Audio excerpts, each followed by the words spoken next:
Hey guys, so I've got a question for you.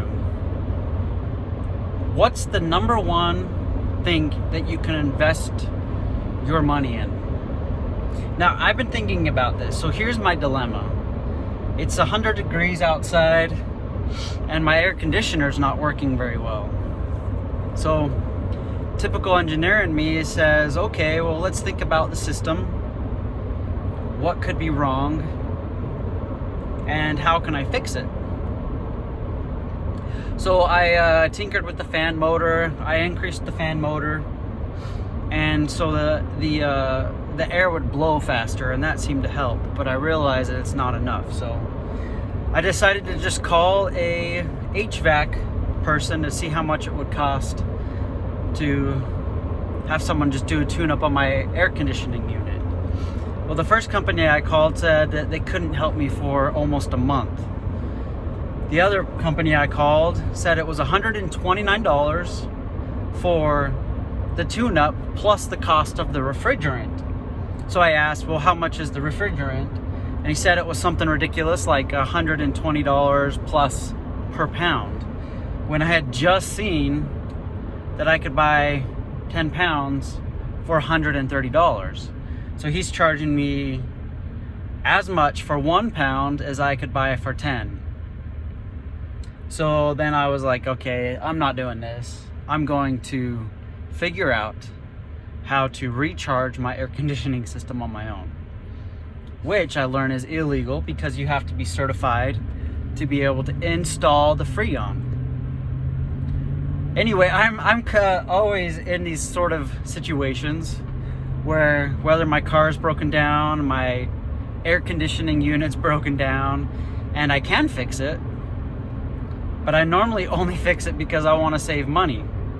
But the real question now is, how much time am I willing to spend to save a couple $100 on whether it's labor or materials that some company is going to charge me? I've been thinking about this because I was listening to Russell Brunson.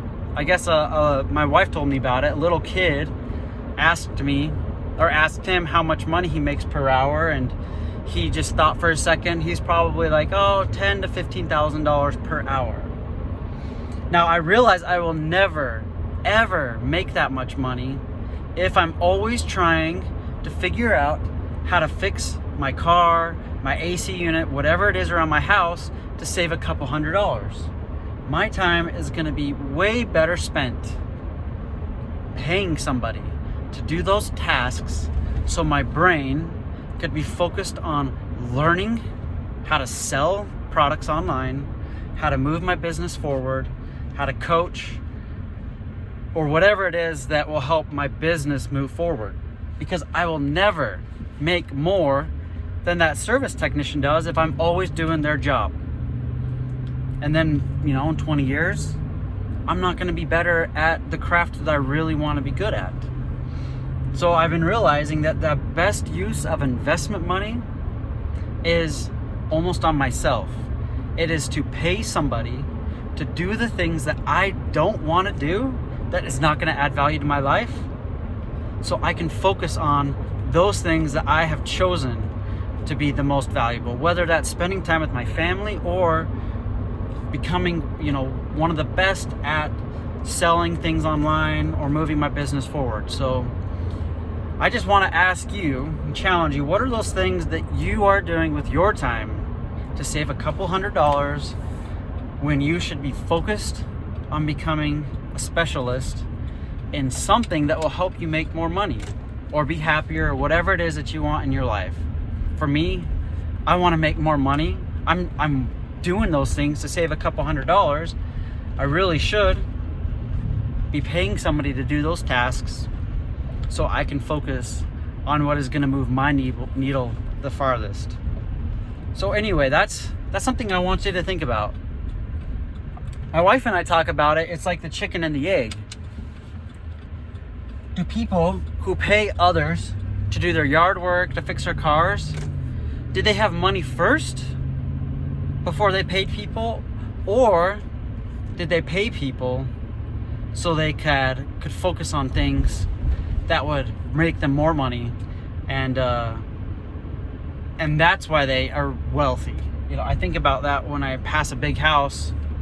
I see the landscaper out there, and I'm like, would he have this house if he had been doing his own landscaping? One last story I've been thinking about. It was a couple years ago. I heard the story of a guy who owns quite a few businesses here in Utah, supposedly doing really well. And he was talking to his brother-in-law and saying, yeah, I just paid somebody to do my Christmas lights. And the brother-in-law was like, oh, I wished I had enough money to pay someone to do my Christmas lights. The brother-in-law looked at him and said, you will never have as much money as I do until you realize that you cannot afford to put up your own Christmas lights. So think about that. In the comments, tell me if you agree with this, if you've thought about the same thing, if you have questions. I just want to know, what are your thoughts on this concept that you would never have enough money to pay someone to do your Christmas lights until you realize you can't afford to do it on your own? And I just realized, forgive me, I know I'm dirty. I just got done on a 40-mile dirt bike ride with my brother. So just wanted to share this while I was thinking about it on my drive home. Hope you're doing well. If you like this content, like and subscribe. Thanks.